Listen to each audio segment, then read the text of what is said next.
తీసుకోమ్మా. అమ్మా. ఊపిరి తీసుకో. మంచినీళ్ళు అత్తయ్య. అమ్మా అమ్మ ఇదిగోమ్మా. మంచినీళ్ళు తాగు. మంచినీళ్ళు తాగమ్మా. ఇట్రా మంచం మీద పడుకోబెడదాం. ఇంకొంచెం తాగు.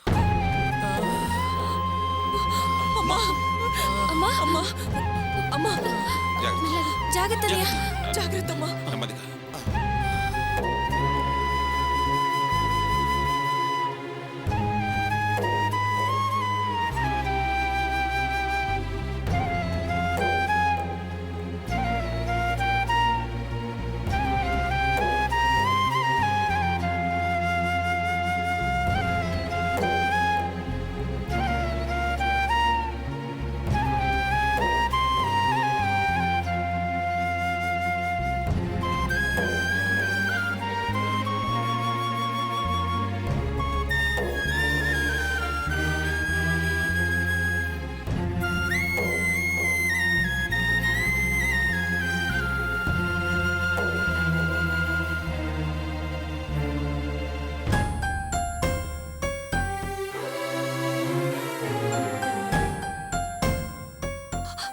అమ్మా ఇప్పుడు ఎలా ఉంది? నా తల్లి, నువ్వింకా ఇక్కడే ఉన్నావా? ఇప్పుడు ఎలా ఉందో చెప్పు. వరలక్ష్మి మెల్లగలే. అమ్మా మెలగలేమ్మా. రా ఇలా పడుకోమ్మా. ఏం పర్వాలేదు వరలక్ష్మి, ఆ టాబ్లెట్ వేసుకో.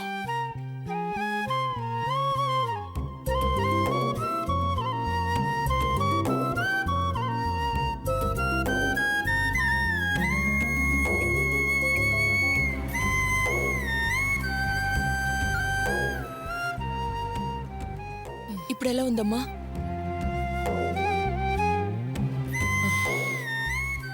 అబ్బా వరలక్ష్మి, అల్లుడు గారు చాలాసేపు నుంచి వెయిట్ చేస్తున్నారు.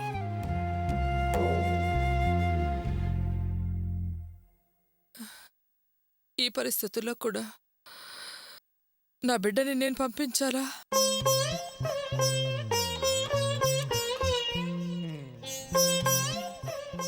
కొంచెమైనా మానవత్వం అనేది ఉండాలి.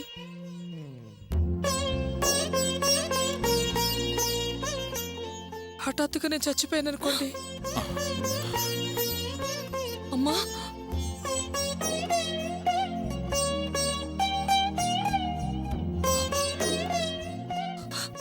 చివరిగా నా కూతురుతో కాసేపు గడిపాననే తృప్తి నాకు ఉండాలండి.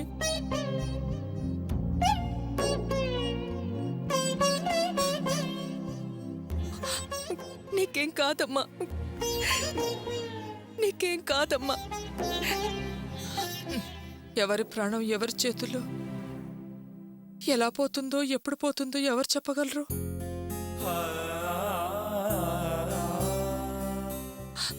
అలా అనుకో. అమ్మని ఆవేదనలో ముంచి వెళ్ళిపోకు తల్లి. నా ప్రాణం పోయేలా ఉంది. అది అది నీ ఊళ్ళోనే పోవాలి.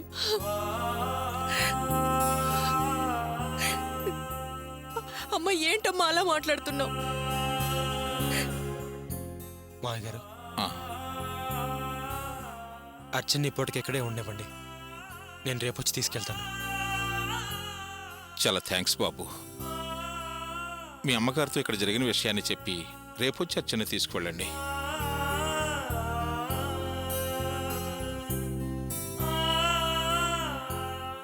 వస్తాను అర్చన.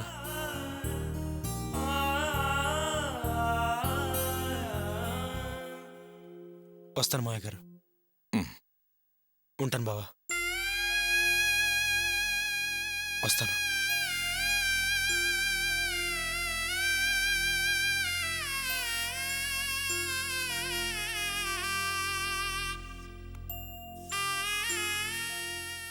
అల్లుడు గారు మరోలా అనుకోకండి. అదేదో పర్వాలేదండి, వెళ్ళొస్తాను. ఆ,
వెళ్ళొస్తాం మావయ్య గారు.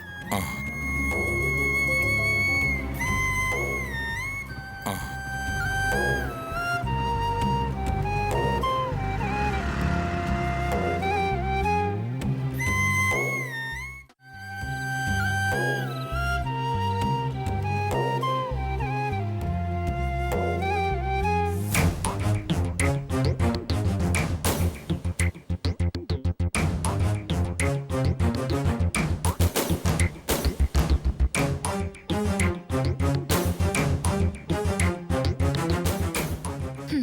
అమ్మా, ఇందాకటి నుంచి చూస్తున్నా కాలు కాళ్ళ పిల్లలాగా ఇంట్లోకి బయటికి తిరుగుతున్నావు. ఏమైంది? అది కాదే, ఉదయం వెళ్ళిన మీ అన్నయ్య వదిన ఇంకా రాలేదు. వాళ్ళేమైనా చిన్నపిల్లలా తప్పిపోవడానికి? వస్తారులేమ్మా. అది కాదు రాణి, చీకటి పడకముందే రమ్మని చెప్పాను. చీకటి పడి ఎంతసేపైనా వాళ్ళు ఇంకా రాలేదు. అబ్బా, వచ్చేస్తారులేమ్మా.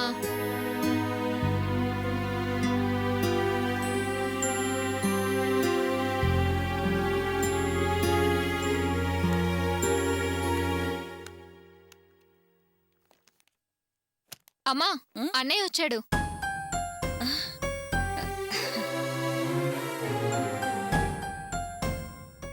ఏంటన్నయ్యా ఇంత ఆలస్యమైంది? అమ్మ మీకోసమే ఎదురు చూస్తుంది. వదిన రాలేదా?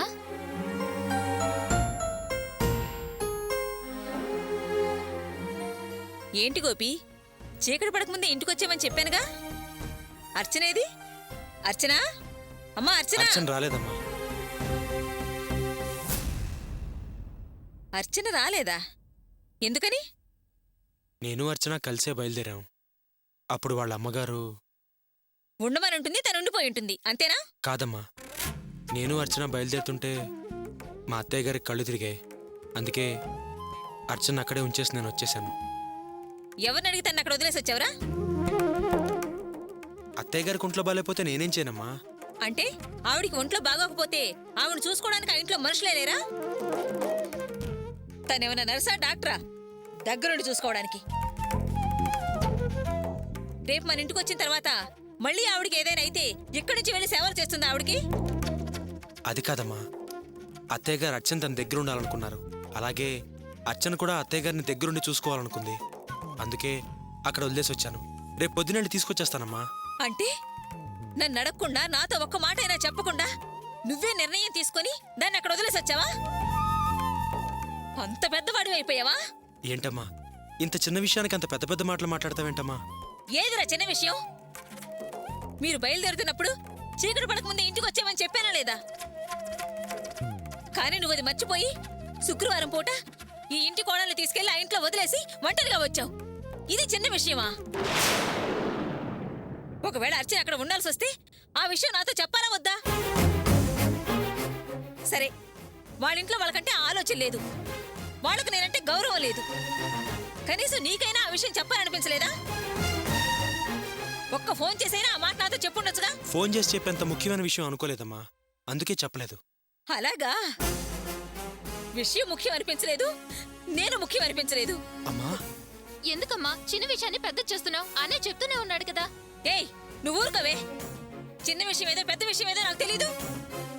పెళ్ళై తన ఇంటికి వచ్చి 2 రోజులు కూడా కాలేదు. జరగాల్సినవన్నీ ఇంకా జరగనే లేదు. అప్పుడే మామగారింటికి వెళ్ళగానే నన్ను మర్చిపోయాడు. ఇంకా ఎంత జీవితం ఉంది? వీడే నాకు విలువివ్వకుండా నడుచుకుంటే ఇంకా ఇంట్లో వాళ్ళు నాకేం విలువిస్తారు, ఏం మర్యాదిస్తారు? ఈ రోజు ఈ విషయంలో నిర్ణయం తీసుకున్నవాడు రేపు నన్ను అడగకుండా ఏ విషయంలోనైనా ఇలాగే నిర్ణయం తీసుకుంటాడు. అమ్మా, ఈ విషయం గురించి నువ్వు ఇంతగా ఆలోచిస్తావు అనుకోలేదమ్మా. లేకపోతే నీకు చెప్పే చేసేవాణ్ణి. వద్దు బాబు, వద్దు. ఇక మీదట నువ్వు నాతో ఏమీ చెప్పొద్దు. అర్చన నీ భార్య, అది మీ అత్తగారిల్లు. నీ ఇష్టం వచ్చినట్టు చేసుకో. నా కుటుంబ విషయంలో జోక్యం చేసుకోవద్దని ఒక్క మాట చెప్పు. నేను నోరు తెరిస్తే అప్పుడు అడుగు. ఏంటమ్మా అలా మాట్లాడతావు? ఇప్పటిదాకా నీకు చెప్పకుండా నేను ఏ పనైనా చేశానమ్మా? నిజంగా నీకు ఇంతగా కోపం వస్తుందని నేను ఊహించలేదమ్మా. లేకపోతే ఇలా చేసేవాడినే కాదు. ఇంతవరకు ఇలా చేయలేదు బాబు. కానీ పెళ్ళం వచ్చిన 2 రోజులకే ఇలా మారిపోయావు కదా. అదే నేను తట్టుకోలేకపోతున్నాను రా. అమ్మా, అన్నయ్య ఎంతగా చెప్తున్నాడు కదా, ఇక ఈ గొడవ వదిలే అమ్మా. అన్నయ్యకి అన్నం పెట్టమ్మా. రా అన్నయ్య భోంచెద్దు గాని. ఓసే పిచ్చిదానా, వీడింకా భోజనం చేయకుండా ఉన్నాడనుకున్నావా? అత్తగారింట్లో బ్రహ్మాండమైన విందు భోజనం పెట్టుంటారు, ఈయన గారు బాగా తినొచ్చుంటారు. ఇక మీద మన ఇంటి భోజనం వీరికి నచ్చుతుందో లేదో. ఇంకా నుంచున్నావేంటే? వెళ్ళి వండిందంతా వీధిలో పారేయ్. వెళ్ళవే.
అంత పౌరుషం లేనివాడా గోపి? సిగ్గు శరం ఏమీ లేవా? ఆ భాగ్యం వాడికి ఉప్పు కారం వేసి అసలు వండి పెడుతుందా? అదేనమ్మా నాకు అర్థం కావడం లేదు. మనిషి ఓర్పుగా ఉండొచ్చు, కానీ ఇంత ఓర్పుగా ఎవడుంటాడమ్మా? అసలా గోపిగాణ్ణి ఎంత రెచ్చగొడదామని చూసినా నా మాటలన్నీ దున్నపోతు మీద వర్షం కురిసినట్టయిందమ్మా. తప్పు వాడిది కాదే, నీది కూడా ఉంది. మధ్యలో నేనేం చేశాను? ఏం చేశావా? మంచి అవకాశం దొరికింది, ఇదే ఛాన్స్ అని గొడవ పెద్ద చేయమంటే ఇక్కడికొచ్చి వాడికి సిగ్గు లేదు రోషం లేదని నాతో చెప్తావా? అసలు నా కూతురువేనా? నీకలాగే ఉంటుందమ్మా. నువ్వు దూరంగా కూర్చుని ఆడుకుంటున్నావు, ఎలాగైనా ఆడుకోవచ్చు. నేనా ఇంట్లోనే ఉండి ఆడుకుంటున్నాను. చాలా జాగ్రత్తగా ఆడుకోవాలమ్మా. ఇది కత్తిమీద సాము లాంటిదే. ఏమాత్రం పొరపాటు జరిగినా నాకే ప్రమాదం. నేను నోరు తెరిచి ఒక్క మాట తప్పుగా మాట్లాడినా నా కొంప కొల్లేరవుతుందమ్మా. ఏంటి నువ్వనేది? అసలు నీకేమవుతుంది? ఏమవుతుందేంటి? ఆ అర్చన విషయంలో నేను మంచిగా ఉన్నట్టు నడుచుకోవడం చూసి నా భర్త నాకిప్పుడిప్పుడే దగ్గరవుతున్నాడు. నేనేదన్నా తప్పుగా మాట్లాడి దానివల్ల గొడవొచ్చిందంటే ఆయన నన్ను మెడ పట్టుకుని బయటికి గెంటడం ఖాయం. ఆ ప్రమాదం ఉందా? లేదంటే నేనేనమ్మా వదిలేది? అర్చన పెళ్లి ఎలాగైనా జరిపించాలనుకున్నది నేనే కదా. వాళ్ళిద్దరి మధ్య సమస్యలు సృష్టించాలనుకున్నది నేనే కదా. సో ఈ రెండు కుటుంబాలకు ఏ అనుమానం రాకుండా చాలా జాగ్రత్తగా చేయాలమ్మా. లేదంటే నా భర్త నాకు దక్కడు. సరే, నువ్వేం టెన్షన్ పడకు. నీ బాధ నాకు అర్థమైంది. చీము నెత్తురు ఉన్నవాడైతే నేనన్న మాటలకి కోపం ముంచుకొచ్చి ఆ క్షణమే అక్కడ్నించి పోయేవాడమ్మా. కాని వీడేంటమ్మా, వీడికసలు పౌరుషం అనేది మచ్చుకైనా లేదు. ఏం మనిషో ఏంటో, వీణ్ణి రెచ్చగొట్టి ఏం లాభం? చూడు, గోపికి పౌరుషం లేకపోవచ్చు, కానీ ఆ భాగ్యానికి పౌరుషం ఎక్కువ.